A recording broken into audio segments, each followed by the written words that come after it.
Nah, Mas Har melihatnya apa yang jadi hambatan jembatan komunikasi? Ya, yang disebut inner circle, lingkaran dalam presiden itu ya boleh dibilang kalau kita melihat dari luar kan ya, ada presiden, ada Letkol Teddy, ada 3 sespri atau ajudan, ada Pak Rizky, ada Pak Agung, dan ada juga Pak Rajib ya.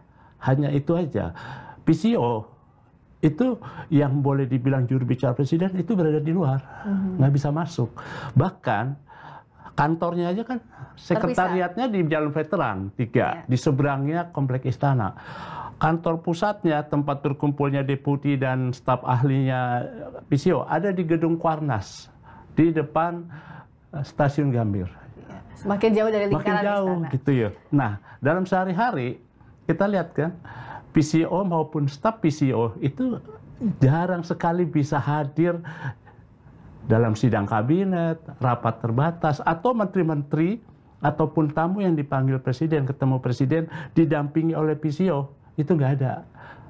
Sama sekali nggak ada. Kalau gitu nggak efektif dong.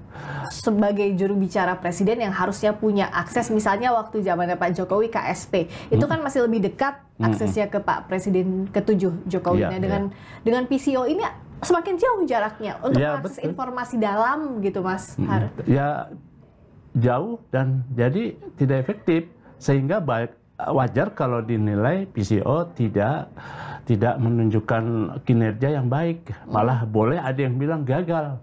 Nah, gagal muncullah kan akhirnya kesalahan bicara, slip of the tongue yang dilakukan oleh Pak Hasan. Itu dianggap fatal, apalagi dianggap fatal oleh teror presiden. Pak Babi itu ya. Dan presiden mengakui itu loh. Di dalam pertemuannya wawancara khusus dengan 7 Pemret, disambung terus lalu dengan sarasehan ekonomi ya. Kan presiden mengakui bahwa komunikasi istana masih kurang.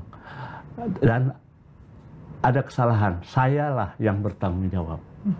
Saya akan memperbaiki. Malah dia memaklumi karena mungkin ini ada orang baru yang belum terbiasa dan belum mengikuti progres kebijakan pemerintah yang berjalan cepat sehingga terjadi ada kesalahan-kesalahan itu. Nah, dengan kesalahan itu yang sekarang terbaru adalah presiden meminta Pak Menseknek. Ya, bahkan tidak hanya Mensesnek, ada juga Wakil Menteri Komdiji itu Mas Angga masuk di lingkaran itu. Apa nggak semakin rumit, Mas Har? Kalau tadi aja PCO sudah punya jarak dengan inner circle-nya Pak Presiden. Ya, jadi kekurangan dan kesalahan di komunikasi istana itu sekarang semakin rumit. Dan ruwet, Mbak. Udah rumit, berit lagi. Jadi karena masalahnya nggak diselesaikan gitu ya. Tapi ditambah lagi dengan... Iya, penunjukan Pak Prasetyo Menseknek sebagai ikut memperkuat juru bicara itu semakin mengganggu struktur kelembagaan komunikasi presiden. Ada kan, Mas Angga, ada Mas Juri juga bahkan ya. Itu kan memang presiden minta Menseknek dan juga semua menteri ikut menyampaikan sesuai dengan bidangnya. Nah, di istana Pak Prasetyo Menseknek itu adalah menteri senior yang memang sebetulnya bisa dan mempunyai kewenangan untuk bicara. Seperti Pak Pratik boleh aja berbicara itu, tapi bukan sebagai jubir.